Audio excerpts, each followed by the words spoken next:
আমাদের বিরুদ্ধে যে অভিযোগটা সেইটার বাস্তবতা কতটুকু, আর অন্যদের বিরুদ্ধে হাজারো অপরাধ করার পরে অভিযোগ নেই কেন?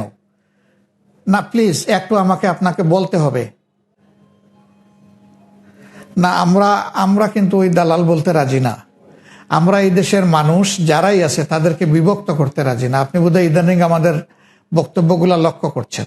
আমরা বলছি যে জাতীয় স্বার্থে সবাইকে এক হতে হবে। রাজনীতি যার যার থাকবে, আদর্শ যার যার থাকবে, ধর্ম যার যার থাকবে, কিন্তু দেশ আমাদের সবার। দেশ আমাদের সবার এই জায়গা থেকে রাষ্ট্রীয় স্বার্থের যে জায়গাটা আছে এখানে আমাদের এক থাকতে হবে। এখন সবাই যদি অন্য দেশের দালাল হয় তাইলে এই দেশের নাগরিক হবেটাকে? আমরা ওই দালাল কাউকে বলতে রাজি না। একজন দোষ করতে পারে, দোষের জন্য তার বিরুদ্ধে অভিযোগ আসবে, বিচার হবে, শাস্তি পাবে, কিন্তু তাই বলে আমি দালাল হিসাবে ঠেলে দেবো কেন? এটা তো দেশের জন্য লজ্জার বিষয়। আমরা ইন্ডিয়া এবং পাকিস্তানের সাথে আলাদা স্পেশাল সম্পর্ক একদিকে বিবেচনা করতে পারি। পাকিস্তান একসময় এই দেশের অংশ ছিল, আমরাও একই দেশ ছিলাম, সেটা একটা বিষয়। আবার ইন্ডিয়া আমাদের নিকটতম প্রতিবেশী এবং আমাদের মুক্তিযুদ্ধে তাদের অবদান আছে, এটা আর একটা বিষয়। তো স্বাভাবিকভাবেই বাংলাদেশের সংবিধানে যে নীতিটা ফরেন পলিসির ব্যাপারে ডিক্লেয়ার করা আছে যে সবার সাথে আমাদের বন্ধুত্ব থাকবে পারস্পরিক শ্রদ্ধা এবং সমতার ভিত্তিতে, আমরা ইন্ডিয়ার সাথেও এটিই চাইব, এটিই চাই এবং এটি চাইতেই থাকব। ইন্ডিয়াকে ওই জায়গাতে আসতে হবে, এই পারস্পরিক সম্মান, শ্রদ্ধা এবং সমতার জায়গাটায় আসতে হবে। আমরা আসলে কোনো বিদেশি শক্তিকে বন্ধু ছাড়া অন্য কিছু ভাবতে রাজি নই।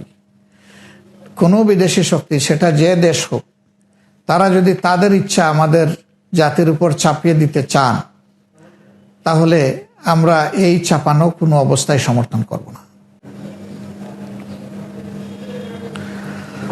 আওয়ামী লীগকে নিষিদ্ধ করলে তার ফলাফল কি হতে পারে সেটা ভবিষ্যৎ বলে দেবে, এখনই আমি এটা বলতে পারবো না।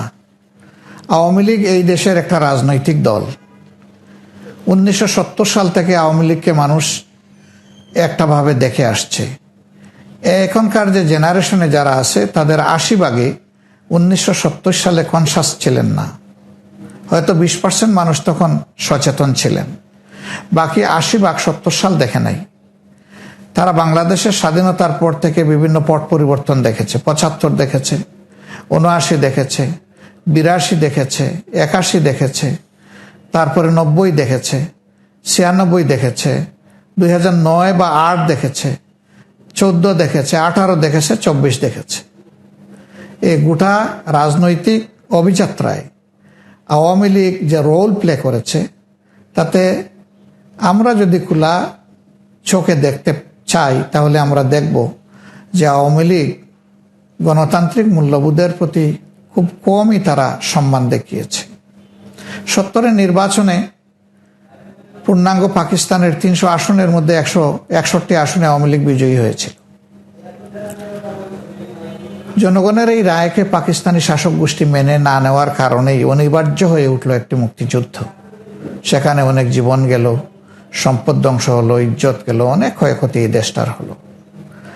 কিন্তু আপনি লক্ষ্য করবেন যে দেশ স্বাধীন হওয়ার পরেই মাত্র 4.5 বছরের মাথায় সবকিছু পাল্টে গেল। পাল্টে গিয়ে বহুদলীয় গণতন্ত্রের সেই মূল্যবোধকে পাকিস্তান শাসন গোষ্ঠী মেনে না নেওয়ার কারণে, শাসক গোষ্ঠীর একগুয়েমির কারণে, বিশেষ করে ভুট্টো সাহেবের অবাস্তব এবং একগুয়েমির কারণে অনেক রক্ত গেল, দেশ স্বাধীন হলো। সেই স্বাধীন দেশে আওয়ামী লীগ ভোটের অধিকার অস্বীকার করার কারণে যে মুক্তিযুদ্ধ হলো, মুক্তিযুদ্ধের মাধ্যমে দেশ স্বাধীন হলো, সেই স্বাধীন দেশে আওয়ামী লীগ কি করলো? আওয়ামী লীগ সহ সকল দলকে নিষিদ্ধ করে দিল। আওয়ামী লীগের নামও থাকলো না। বাংলাদেশ কৃষক শ্রমিক আওয়ামী লীগ করলো, বাকশাল করলো।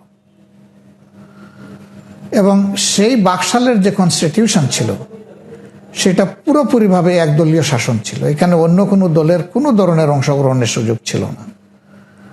কার্যত গণতন্ত্রকেই হত্যা করা হলো। কেন আওয়ামী লীগ এটা করতে গেল? ইতিহাসের সর্বোচ্চ সম্মান এবং ভালোবাসার জায়গায় শেখ মুজিব সাহেব ছিলেন। তিনি পাকিস্তানের কারাগারে থাকলেও মুক্তিযুদ্ধে তার ভাবমূর্তি সহায়ক শক্তি ছিল, এটাকে অস্বীকার করতে পারবে না। এবং এই জাতি তাকে যে পরিমাণ সম্মান দেখিয়েছিল তিনি জাতির উপর আস্থা হারালেন কেন? বহুদলীয় গণতন্ত্রের সৌন্দর্যটা খতম হলো কেন? তার নিজেরই হাতে। আবার সেখানে রেগুলার আমাদের ফোর্স ছিল, সশস্ত্র বাহিনী ছিল, পুলিশ ছিল, আনসার ছিল, আমাদের বিডিআর ছিল। এর পাশাপাশি দেখা গেল রক্ষী বাহিনী গঠন করা হলো। সেই রক্ষী বাহিনী এতটাই ক্ষমতার দর ছিল যে সারা দেশবাসী তাদের কাছে অসহায় ছিল। যাকে তুলে আনতে ইচ্ছা করেছে তুলে নিয়ে এসেছে, যারা মেরে ফেলতে ইচ্ছা করেছে মেরে ফেলেছে। এর কোনো দায়বদ্ধতা কারো কাছেই তাদের ছিল না। কেন একটা স্বাধীন দেশে এমন হবে, যে দেশের জনগণ 70-এর নির্বাচনে 94% মানুষ তাদেরকে ভোট দিয়েছিল? এই জাতির প্রতি তারা আস্থা হারালেন কেন? কোনো সময় তারা গণতান্ত্রিক মূল্যবোধের পরিচয় দেননি, এবং যে কেয়ারটেকার সিস্টেম থাকার কারণে তারা ক্ষমতায় আসতে পারলেন 96 সালে, 2009 সালে, সেই কেয়ারটেকার সরকারটার ব্যবস্থাকেই তারা শেষ করে দিলেন, জবাই করে খতম করে দিলেন। দেখেন, আসলে জাতির জনক বহু দেশে আছে, বহু দেশে নাই। জাতির জনক এমন একটা সম্মানের জায়গা, এটা কোনো চাপায় দেওয়ার ব্যাপার নয়। জনগণ এটাকে বুকে ধারণ করবে চরম সম্মানের সাথে। দুনিয়ার বহু দেশে এটা আছে। যেমন আপনি যদি আমাদের বেশি দূরে নয়, আপনি ফিলিপিন্সে যদি যান, সেখানে ডক্টর রিজেল তাদের জাতির পিতা, তাকে কোন উচ্চতায় কোন সম্মানে রেখেছে দেখেন।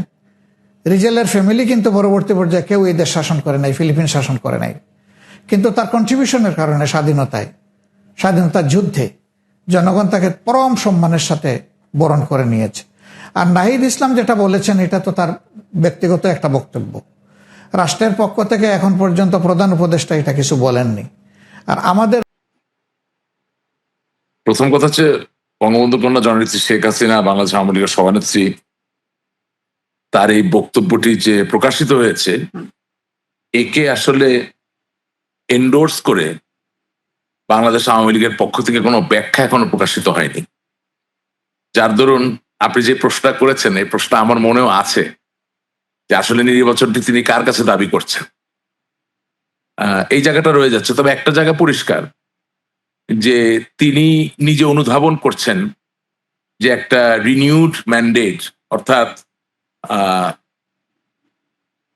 নতুন ভাবে জনগণের মতামতের পুনর্নবায়নের প্রয়োজন আছে দেশ ও জাতির এই সংকটকালীন সময় থেকে সামনের দিকে এগিয়ে নিয়ে যাওয়ার ক্ষেত্রে। আর তার দৃষ্টিতে তিনি তো প্রধানমন্ত্রী আছেন এখন, কারণ তিনি তো পদত্যাগ করেন নাই, এবং তিনি ঠিক স্বাভাবিকভাবেও ক্ষমতা ছেড়ে বাংলাদেশের বাইরে দিল্লিতে আছেন, সেটা স্বাভাবিক নয়। সুতরাং তার জায়গা থেকে তিনি প্রধানমন্ত্রী বলেছেন, এটা আমি রিফিউট করতে যাব না। বাট অন গ্রাউন্ড বাংলাদেশের বাস্তবতা ভিন্ন, অথবা সমস্ত বিশ্বের কাছে বাস্তবতা ভিন্ন। এখন আমি আসলে যে জায়গাটা আছি সেই জায়গা থেকে ওনাকে এটা বোঝানোর মতো শক্তি হয়তো বা রাখি না। কারণ স্বয়ং যে ভারতে আমার দলের বেশিরভাগ শীর্ষ নেতারা আশ্রয় নিয়েছেন, স্বয়ং বঙ্গবন্ধু কন্যা আশ্রয় নিয়েছেন, সেই ভারত সরকারই তাকে সাবেক প্রধানমন্ত্রী হিসেবে আখ্যায়িত করছেন। এখন তার নিজের ব্যাখ্যার জায়গা থেকে উনি হয়তো বা ঠিক আছেন।